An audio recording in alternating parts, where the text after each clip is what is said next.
Welcome to white page academy. ఈరోజు super fast current అఫైర్స్లో భాగంగా first important topic ఇప్పుడు చూద్దాం.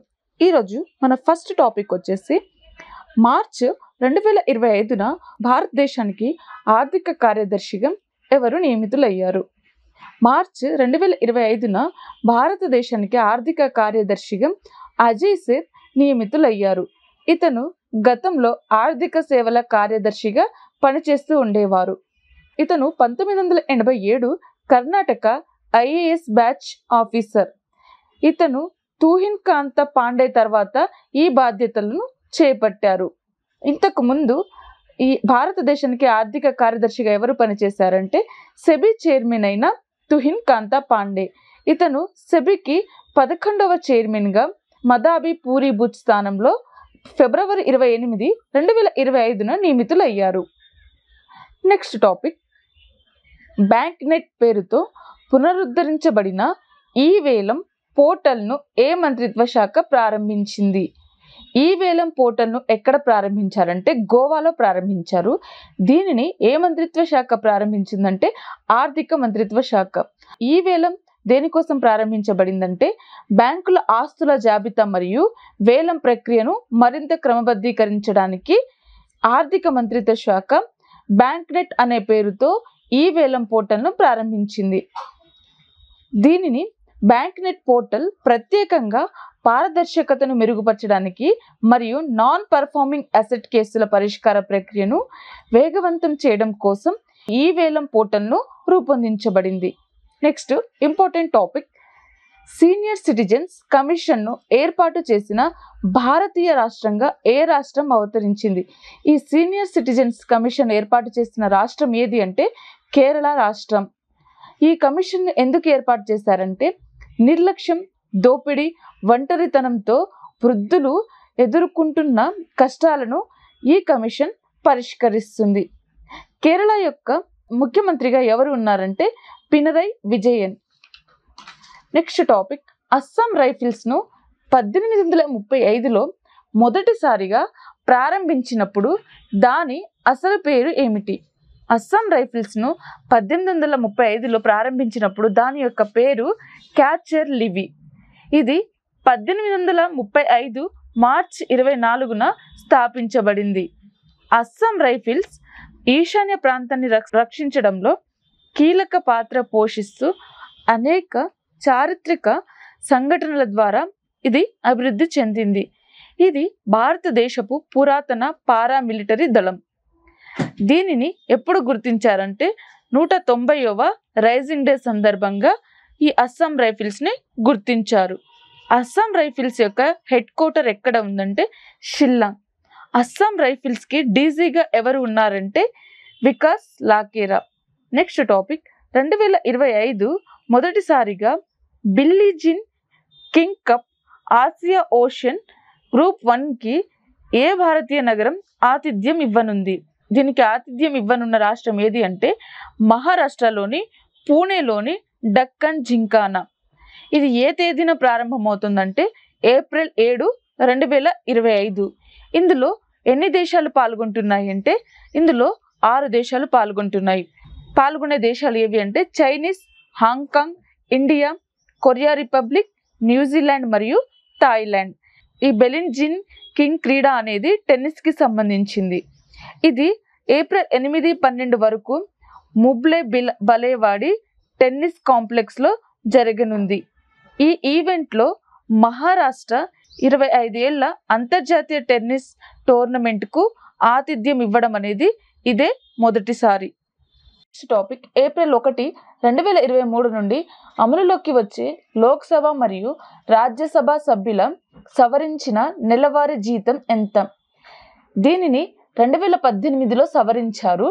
2018లో ₹1,00,000 కాస్త 1.24 లక్షలకు పెరిగింది.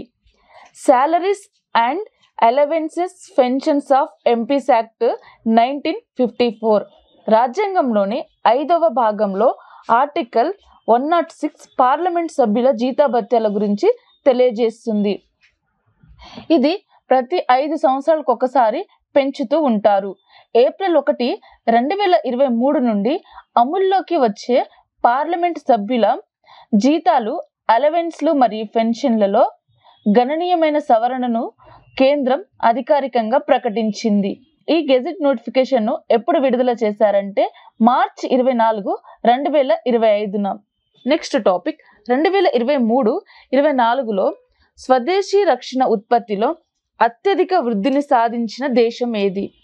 స్వదేశీ రక్షణ ఉత్పత్తిలో అత్యధిక వృద్ధిని సాధించిన దేశం భారతదేశం.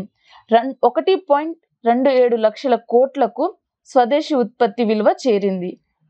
ఫైనాన్షియల్ ఇయర్ 2013-14లో రక్షణ ఎగుమతులు ఎంత ఉండేదంటే 686 కోట్లు.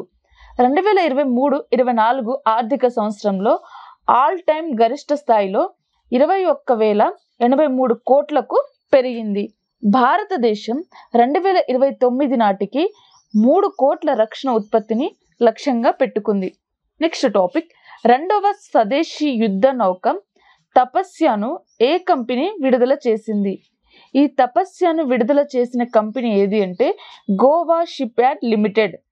Goa ship yard limited project 1135.6 యొక్క 2వ యుద్ధ నౌకను మార్చి 22, 2025న తపస్య పేరుతో ప్రారంభించింది.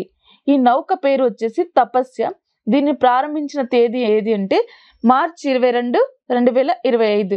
విడుదల చేసిన కంపెనీ ఏది అంటే గోవా షిప్ యార్డ్ లిమిటెడ్. ఈ ప్రయోగం భారతదేశ నావికా స్వలంబన మరియు రక్షణ ఉత్పత్తిలో దేశం యొక్క పెరుగుతున్న సామర్థ్యాలను ప్రదర్శించడంలో ఒక ముఖ్యమైన దశ. Next topic FATF private sector సహకార ఫోరం 2025 సమావేశం ఏ నగరం నిర్వహిస్తుంది? ఈ FATF యొక్క సమావేశాన్ని ముంబై నిర్వహిస్తుంది.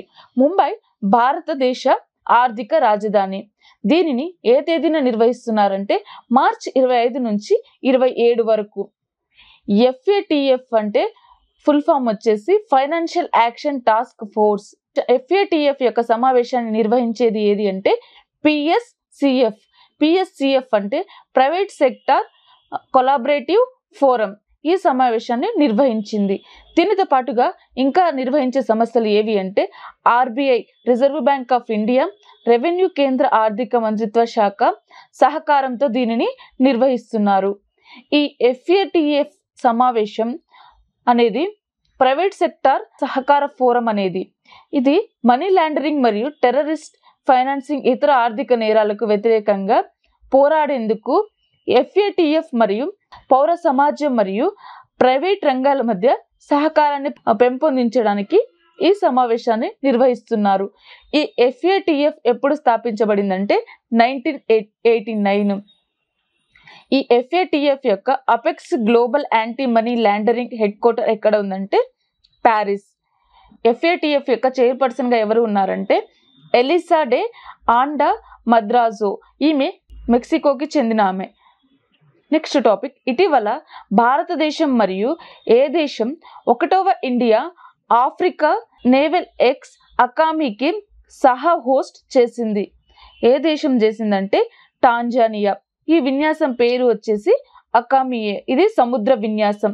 ఎక్కడ జరుగుతుందంటే టాంజానియాలోని. టాంజానియాతో పాటు ఎన్ని దేశాలు ఇందులో పాల్గొంటున్నాయంటే 10 ఆఫ్రికన్ దేశాలు. దీని యొక్క ఎడిషన్ వచ్చేసి 1వ ఎడిషన్. ఇది ఏ తేదీన ప్రారంభించబడుతుందంటే ఏప్రిల్ 13 నుంచి 18 వరకు. టాంజానియా యొక్క రాజధాని ఏది అంటే డొడోమా. నెక్స్ట్ టాపిక్ IPL మ్యాచ్ ఆడిన మొట్టమొదటి గిరిజన క్రికెటర్ ఎవరు? IPL మ్యాచ్ని ఆడిన మొట్టమొదటి గిరిజన క్రికెటర్ జార్ఖండ్కి చెందిన రాబిన్ మెంజ్. ఇతను ఆదివారం CSAకి వ్యతిరేకంగా MIకి ప్రాతినిధ్యం వహిస్తున్నప్పుడు IPL మ్యాచ్ ఆడిన మొట్టమొదటి గిరిజన క్రికెటర్గా గుర్తింపును పొందాడు. నెక్స్ట్ టాపిక్ 3వ సెంట్రల్ ఏషియన్ యూత్ డెలిగేషన్కు ఏ దేశం ఆతిథ్యం ఇస్తుంది? దీనికి ఆతిథ్యం ఇస్తున్న దేశం ఏది అంటే భారతదేశం. ఇంటర్నేషనల్ యూత్ ఎక్స్చేంజ్ ప్రోగ్రామ్ను మార్చి 22 నుంచి 28 వరకు నిర్వహిస్తున్నారు. దీని యొక్క లక్ష్యం వచ్చేసి భారతదేశం మరియు మధ్య ఆసియా దేశాల మధ్య సాంస్కృతిక మరియు దౌత్య సంబంధాలను పెంపొందించడం. Next topic, Indian national trust for art and cultural heritage చైర్మన్గా ఎవరు నియమితులయ్యారు? దీనికి ఎవరు నియమితులయ్యారంటే అశోక్ సింగ్ ఠాగూర్. ఇతను 3 సంవత్సరాల కాలానికి ఎన్నికయ్యారు. Indian national trust for art and cultural heritage యొక్క స్థాపన ఏ ఇయర్లో జరిగిందంటే 1984. Indian national trust for art and cultural heritage అనేది సొసైటీస్ రిజిస్ట్రేషన్ యాక్ట్ 1860 కింద నమోదైన లాభాపేక్ష లేని స్వచ్ఛంద సంస్థ. నెక్స్ట్ టాపిక్, భారతదేశంలో మొట్టమొదటిగా నేషనల్ ఈ విధాన్ అప్లికేషన్ NEVAను అమలు చేసిన రాష్ట్రం ఏది? దీనిని అమలు చేసిన రాష్ట్రం ఏది అంటే నాగాలాండ్. ఇది కాగిత రహిత శాసన ప్రక్రియ కోసం ఈ నేషనల్ ఈ విధాన్ అప్లికేషన్ను స్వీకరించిన భారతదేశంలో ఢిల్లీ 28వ శాసనసభగా అవతరించింది. 2022లో నేషనల్ ఈ విధాన్ అప్లికేషన్ని అమలు చేసిన మొదటి రాష్ట్రం ఏది అంటే నాగాలాండ్. ఢిల్లీ శాసనసభ 22 మార్చి 2025న కేంద్ర పార్లమెంట్లో వ్యవహారాల మంత్రిత్వ శాఖ మరియు జాతీయ రాజధాని ప్రాంతం ఢిల్లీ ప్రభుత్వంతో అవగాహన ఒప్పందం MOUపై సంతకాన్ని చేసింది. నెక్స్ట్ టాపిక్, ఇటీవల ప్రధానమంత్రి ఫసల్ బీమా యోజన CEOగా ఎవరు నియమితులయ్యారు? ప్రధానమంత్రి ఫసల్ బీమా CEO అంటే చీఫ్ ఎగ్జిక్యూటివ్ ఆఫీసర్గా ముక్తానాథ్ అగర్వాల్ ఎన్నికయ్యారు. ఇతను రాజస్థాన్ క్యాడర్కి చెందిన IAS ఆఫీసర్, 2008 బ్యాచ్. ఇతను వ్యవసాయ రైతు సంక్షేమ శాఖ జాయింట్ సెక్రటరీగా ఉన్నారు. ఇతను ఫసల్ బీమా యొక్క CEOగా ఇటీవల నియమితులయ్యారు. ఫసల్ బీమా అనేది రైతులకు సంబంధించిన పథకం. ఈ ఫసల్ బీమా ఎప్పుడు ప్రారంభమైందంటే 2016 ఫిబ్రవరి 18. నెక్స్ట్ టాపిక్, స్టంప్డ్ అనే పుస్తకం ఏ క్రికెటర్స్కి సంబంధించిన ఆటోబయోగ్రఫీ? ఇది సయ్యద్ కిర్మాణి, ఇతను మాజీ క్రికెటర్. ఇతనితో పాటు దేబాశిష్ సేనగుప్తా, దక్షేష్ పటక్ వీరు ముగ్గురు కలిసి ఈ పుస్తకాన్ని రాశారు. ఈ పుస్తకం ఎందుకు రాయబడిందంటే 1983లో థర్డ్ వరల్డ్ కప్లో భారత్ యొక్క విజయాన్ని గుర్తించి మరియు కపిల్ దేవ్ యొక్క 175 రన్స్కి గురించి ఇందులో రాయబడింది.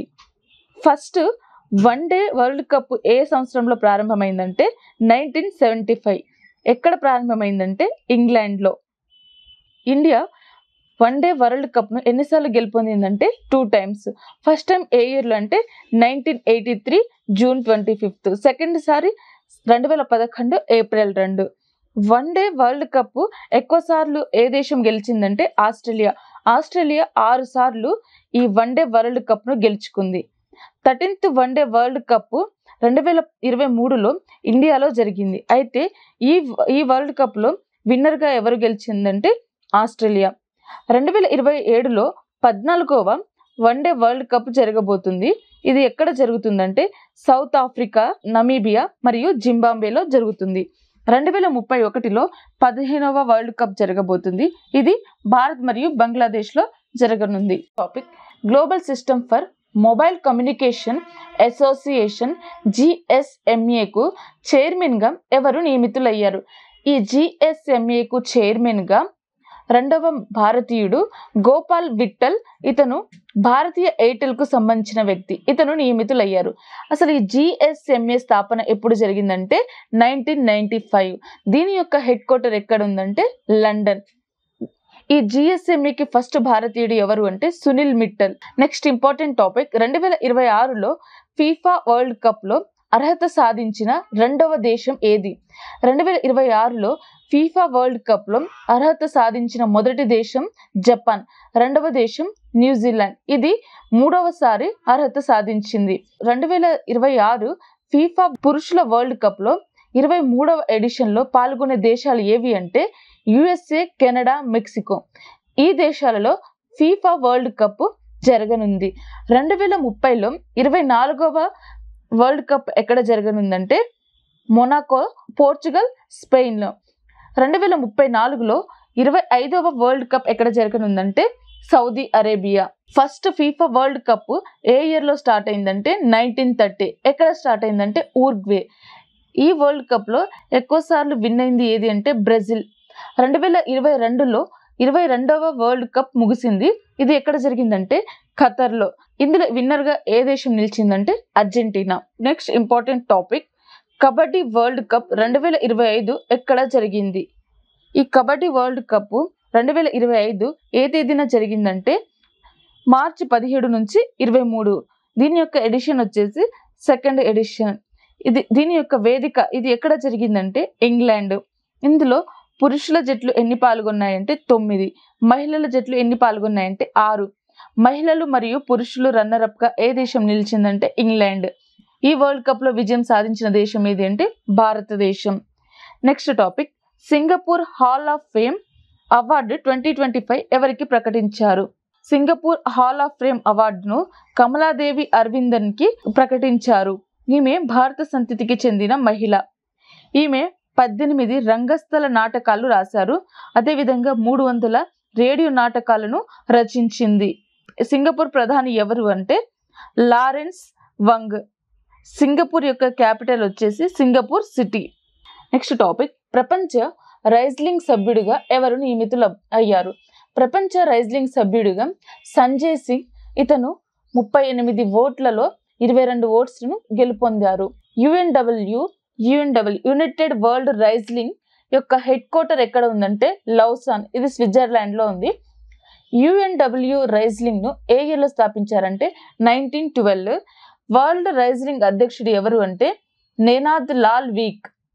భారత్ లో రైజ్లింగ్ ఫెడరేషన్ ఆఫ్ ఇండియాను ఏ ఇయర్ లో స్థాపించారంటే 1967 జాన్ 27. రైజ్లింగ్ ఫెడరేషన్ ఆఫ్ ఇండియా యొక్క హెడ్ క్వార్టర్ ఎక్కడ ఉందంటే ఢిల్లీ. రైజ్లింగ్ ఫెడరేషన్ ఆఫ్ ఇండియా యొక్క అధ్యక్షుడు ఎవరు అంటే Sanjay Singh. International hockey federation ఎక్కడ ఉందంటే లౌసాన్ లో. అదేవిధంగా ఇంటర్నేషనల్ క్రికెట్ కౌన్సిల్ ఎక్కడ ఉందంటే దుబాయ్లో. నెక్స్ట్ టాపిక్, అర్జెంటీనా మాజీ అధ్యక్షురాలు క్రిస్టినా ఫెర్నాండిస్ ఏ దేశంలో ఈమెను నిషేధించారు?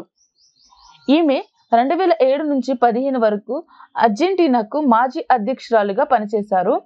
అమెరికా దేశంలో ఈమె ప్రవేశానికి నిషేధాన్ని విధించారు. ఎందుకు అంటే ఈమె అవినీతికి పాల్పడిందని ఈమెపై నిషేధాన్ని విధించారు. ప్రస్తుతం అర్జెంటీనా యొక్క అధ్యక్షుడు ఎవరు అంటే జేవియర్ మిల్. ఇటీవల WHO నుండి USA, అర్జెంటీనా 2 దేశాలు వైదొలిగాయి. అర్జెంటీనా ప్రపంచంలో వైశాల్యపరంగా 8వ దేశం. వైశాల్యపరంగా టాప్ 10 దేశాలు ఏవి అంటే Russia, Canada, USA, China, Brazil, Australia, India, Argentina, Kazakhstan మరియు అల్జీరియా. ఇవి టాప్ 10 వైశాల్యపరంగా ఉన్న దేశాలు. నెక్స్ట్ టాపిక్, లోహియా సామాజిక న్యాయ పురస్కారం 2025 తొలిసారి ఈ పురస్కారం ఎవరికి ఇచ్చారు? ఈ పురస్కారాన్ని వకులాభరణ్ కృష్ణమోహన్ రావుకు ఇచ్చారు. ఇతను తెలంగాణ మాజీ బీసీ కమిషన్ చైర్మన్. ఈ అవార్డు ఎవరి ఆధ్వర్యంలో ఇచ్చారంటే అదిలీలా ఫౌండేషన్. ఇది ఈ సంవత్సరమే ప్రారంభమైంది. ప్రస్తుతం తెలంగాణ యొక్క బీసీ కమిషన్ చైర్మన్ గా ఎవరు ఉన్నారంటే గోపిశెట్టి నిరంజన్.